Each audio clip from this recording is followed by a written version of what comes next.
मैं इंजीनियर पीरजादा हिदायतुल्लाह हूँ, general secretary Jammu and Kashmir electrical engineering graduates association, जिस एसोसिएशन में हमारे मेंबर्स जूनियर इंजीनियर से चीफ इंजीनियर से एमडी तक सारे रहते हैं, ग्रेजुएट इंजीनियर्स, पावर इंजीनियर्स।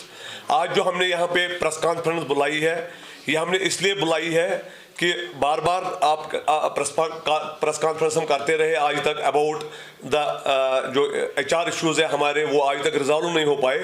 अब हमने 9 सितंबर, जो अब आने वाला सैटरडे है 9 सितंबर, तब हम सारे प्रोटेस्ट लीव पे जा रहे हैं। All graduate power engineers of Jammu and Kashmir, जो भी पावर डेवलपमेंट डिपार्टमेंट में काम कर रहे हैं डिफरेंट कॉर्पोरेशन में, हम सारे प्रोटेस्ट लीव पे जा रहे हैं। जो हम बिमना और ग्लैडनी में हम उस दिन जमा हो जाएंगे to protest the about the inordinate delay जो हमारे इश्यूज के साथ हो रहा है और आज तक वो हल नहीं हो पाए हमारे इश्यूज।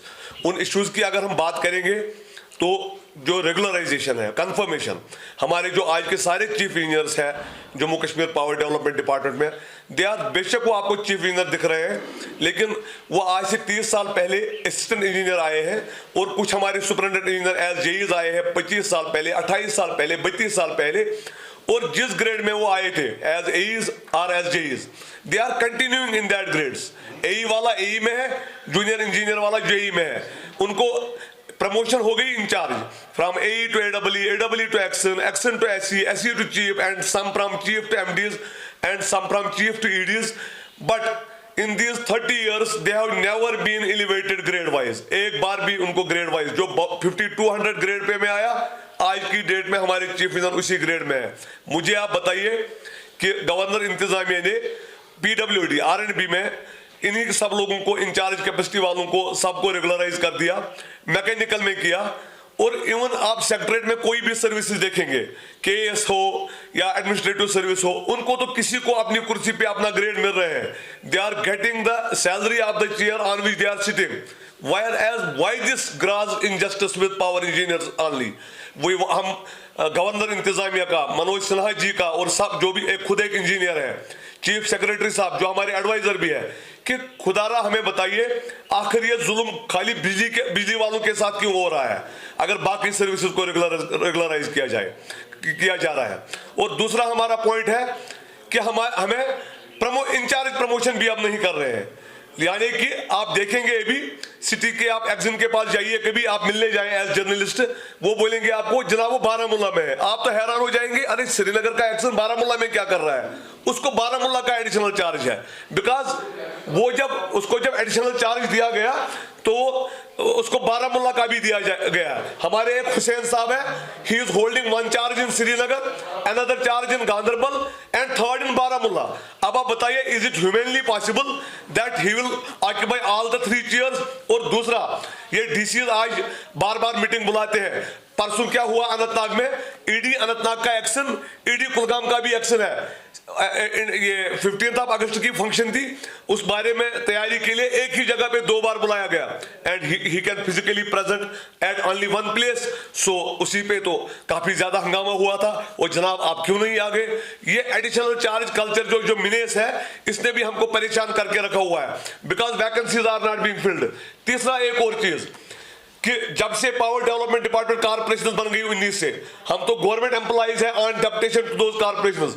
2016 से एक भी जूनियर इंजीनियर को अपॉइंट नहीं किया गया, एक भी जूनियर इंजीनियर को, और नीचे जो लोअर स्टाफ है, थाउजेंड्स में वो भी है, उनको भी अपॉइंट नहीं किया गया। जबकि आप खुद मानेंगे ये बात एज जर्नलिस्ट कि जो आज 25 साल पहले जो एसेट्स थे हमारे पास, चाहे वो तरसीली लाइनें हो, चाहे वो ग्रिड स्टेशन हो, चाहे वो रिसीविंग स्टेशन हो, या और कुछ हो, सब स्टेशन हो, उनमें 2000% का इजाफा हो गया, जबकि एम्प्लॉइज हाफ हो गए, यानी कि उनको फिल नहीं किया गया।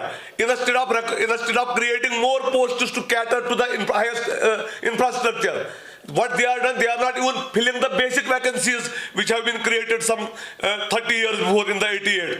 तो ये चीजें आप मुझे बताइए, जो यहाँ के पीएसयूज है, आपको एक और चीज मैं बोलूंगा, जो यहाँ के पीएसयूज है, पावर ग्रिड है, या जनाब आपके पास आरईसी पीडीसीएल, आरईसी टीपीसीएल, उनको यहाँ पे लाया गया और उनको तो पूरा काम कर रहे हैं, जबकि हमारे पास स्टाफ ही नहीं है। ये लोग ऐसे भी प्रूव करने की कोशिश कर रहे हैं कि जनाब इनसे काम नहीं होता है। सो हम ये चीज आपको बोल रहे हैं कि एक सोची समझी साजिश के तहत हमको कमजोर किया जा रहा है। तो ये बिल्कुल उसके गवर्नर साहब के बोलने के मुतजाद है, यानी कि मे बी गवर्नर साहब is not being told the actual story about the PDD. आपके माध्यम के थ्रू हम गवर्नर साहब को ये, हालांकि परसों हम उसके प्रिंसिपल सेक्रेटरी साहब को मिले थे वहां पे राजभवन में, हमने अपनी सारी दाद बिदात बता दी, एंड उससे पहले भी हमने प्रेस कॉन्फ्रेंस बोल दी कि सबने अपना सिग्नेचर करके एक पिटीशन दे दी थी 2 हफ्ते पहले ऑनरेबल लेफ्टिनेंट गवर्नर साहब को, जिसमें हमने अपनी दाद बिदात बोली थी। तो हम 9 सितंबर को प्रोटेस्ट पे जा रहे हैं, प्रोटेस्ट लीव होगी, हम सारे जमा हो जाएंगे from HODs to junior engineers, where we will protest about that thing जो हमारा हक है। हम बड़े दफ्तर में बैठ के, बड़े दफ्तर का तनख्वाह हमारा हक है और हक मिलना चाहिए, और ये जो वैकेंसीज है फिल होने चाहिए, और ये जो अपॉइंटमेंट नहीं कर रहे हैं, हमको एडिशनल जोर लगाना पड़ता है काम करने के लिए, ये हमारा हक है। तो अगर ये गवर्नमेंट ये मसले हल नहीं करेगी, हम 9 सितंबर को जनाब 1 डे प्रोटेस्ट लीव पे जा रहे हैं।